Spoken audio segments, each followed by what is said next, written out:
Chapter 310, National Atmospheric Pollution Council. Surtur Shaw, Mr. Hibbert Hall. Who are they? I don't know them at all, acting as though he had no doubts. Klein said half-jokingly. Let's hope that they can bring blue skies and sunshine to Backland. Yes, although burning in your own fireplace is everyone's freedom and is a right granted by the law, blue skies and sunshine are more desirable things.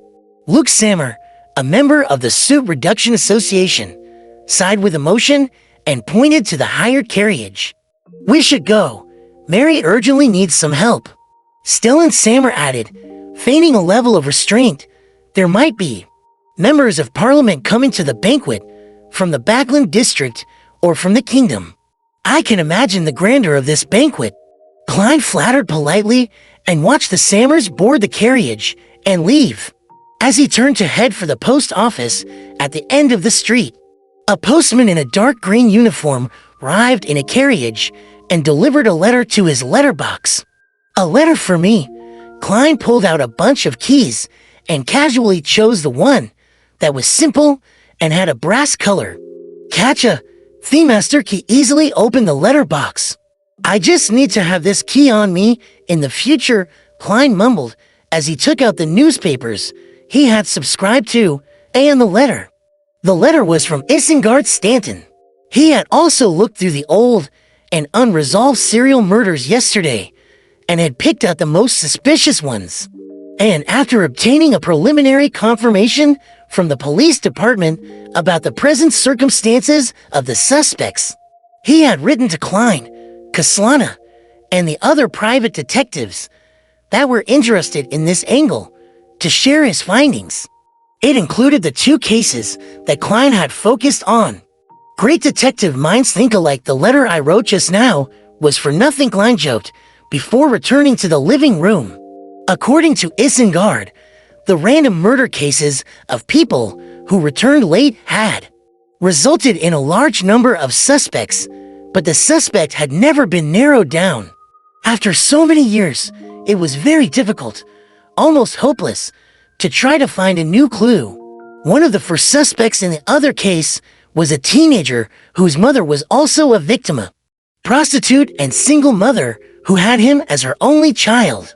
He had been abused by his mother, had been the police's first suspect. But less than half a year after that case, he had been seriously injured in a gang firefight in Eastborough and died in a surgical room at a charity hospital. His body was cremated with people bearing witness before being buried in the cemetery. As such, it was impossible for him to be connected to the current serial killer. If he hadn't been cremated, I definitely would have dug up the grave to verify it. Klein, who had once come back from the dead, seriously considered the possibility of the other party coming back from the dead. Of the remaining three suspects, one had moved several times in the past few years. The police had lost track of his situation and needed more time to find him. One had gone through bankruptcy and moved to Eastborough from Northborough, while the other was still running a grocery store on the same street. Klein took out a fresh sheet of paper, described the situation, and then asked the recipient to observe the two suspects with specific addresses in secret. He emphasized, the killers of serial murders are all cruel, brutal, and very aggressive. Please be careful not to get too close to them. Act as if you're just an ordinary neighbor observing them. The information I need pertains to their recent mental state, such as whether they are irritable, whether they like to shut themselves in their rooms, rarely communicate with others, and whether they have beaten others up. This was also the information he got from the son. After each kill, the devil would eat the victim's organs according to the ritual, and stay in a bloodthirsty, manic state until a new victim appeared. After emphasizing the need to take note of the investigator's safety, Klein folded the letter, stuffed it into a new envelope, and affixed a black stamp to the surface. Then he wrote down the name of the recipient, Detective Stewart. In Empressborough, the opulent villa of Count Hall. Susie was lying in the corner of the study, looking around as if bored. With a bulging stomach, Count Hall took a puff with his pipe and said to his eldest son, "Do you know why I insisted on having you be on the National Atmospheric Pollution Council?" Hibbert Hall replied thoughtfully, "You wish to influence the formulation of the relevant laws and policies?" "No, although I'm the second largest shareholder of the Constant Coal and Steel Consortium, I don't really care about this problem. I've been urging them to make adjustments accordingly. I have no doubt that fixing atmospheric pollution is a future trend. Hibbert, although our family has fixed seats in the House of Lords, and you will also become a member of Parliament of the House of Lords in time. So why do some nobles have more influence than others when they are all members of Parliament of the House of Lords, notwithstanding the Speaker and other people with special statuses?" Hibbert thought for a moment before saying, "The title of nobility, wealth, commercial status, as well as the relationship between the government and the army, that is only a part of it.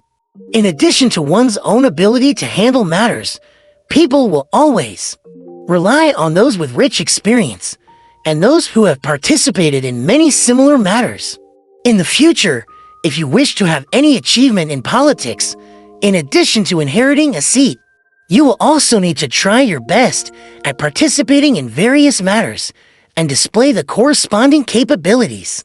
Gradually, your activity will catch the eye of the various members of Parliament. They will slowly find you trustworthy, and that will be the source of your influence. Look at the current situation of the nobles in the Intis Republic, Hibbert. You should understand that with the passage of time and the development of society, the obvious privileges will be weakened, and one's title will become less and less important. It's just a title of honor, and the position and influence of the business world is what you should pay attention to," Count Hall explained in detail. "What if you encounter something you aren't good at?" Hibbert muttered to himself. "Then pretend that you can handle it. Don't worry about wasting money. Form professional teams, listen to their opinions, and make decisions. Everyone has a lot of areas that they aren't good at, and only money is multifaceted." Count Hall gave words of advice. Hibbert replied in enlightenment, "I see, father." At this moment, Susie, who was by the side, yawned in boredom. When it was all over, she slipped into Audrey's art studio, repeated everything she had heard, and finally muttered, "I have no idea what they were talking about." Audrey listened to her thoughtfully, then she said with a faint smile, "They were discussing a good thing that involves reducing the pungent smell you smell." "Is that so?" Susie asked without fully comprehending it. Audrey didn't answer and thought of something else. She had intended to quietly draw attention to the bad conditions of East Borough, the factory area, and the dock area. But in the last two social gatherings, she had found herself unable to find an opportunity. Those nobles, those members of Parliament, and senior civil servants would never even talk about such matters. There was no way to steer them towards that topic, even if she wanted to. On Monday afternoon, Klein returned to 15 Minsk Street from the Quay Law Club. As Stewart had yet to provide any results from his preliminary investigation, and since he was temporarily unable to find a suitable candidate to become an apothecary, Klein had nothing to do yesterday and today. Therefore, he simply went to the Quay Law Club to practice his shooting, read, and get some free food. In the process, he got to know many other members of the club. This is the lifeblood for future business opportunities, Klein sighed with emotion, took 4 steps counterclockwise, and went above the gray fog. He went about his preparations, step by step, first conjuring the fake world, familiarizing himself with the control of the all-black eye, and then sent a message to the sun that the tarot gathering was about to begin. After all of this was done, Klein waited for 3 o'clock to arrive. Then, he reached out to touch the corresponding crimson stars and established a firm connection. The magician had her own illusory star as well, under the pretext of concentrating on her writing. Furs Wall sent Jean away, and for a moment she was dazzled by the sudden rush of gray fog. In the blink of an eye, she found herself above the mysterious and serene gray fog. She was inside a majestic palace, and in front of her was an ancient, mottled bronze table. Surrounding the table were one blurry figure after another. One figure after another. One figure after another. Are these the gathering members, Mr. Fool spoke of? First felt that the members of this secret gathering were all very, very powerful beyonders. Except for me, she thought, without confidence and full of fear. However, looking at it from another perspective, since I can join this gathering as a Sequence 9, the other members might not necessarily be very strong. The requirement for this gathering is obviously not about strength, but for some other reason, a member must manage to establish a connection with Mr. Fool first quickly rejected her first judgment and relaxed a little. At the same time, Audrey also discovered that there was a new person at today's gathering. It's a woman. Is it Ja or Furs? Has she passed the examination? Or is it someone else? Audrey nearly forgot to greet Mr. Fool in her bid to take a closer look at the features of the new member. No matter how blurry the figure was, she could still see her hair color, silhouette, her accent, and verbal tics. I must also take note. At the very beginning, Mr. Hangman had managed to identify me as a noble from my special pronunciation of certain words. And from my habit of using certain special words, Audrey stood up, lifted her skirt, and said to Klein at the end of the long bronze table, "Good afternoon, Mr. Fool." After the greeting, she didn't conceal her curiosity. She looked at the new member who was seated at the same row as her and asked with a smile, "This is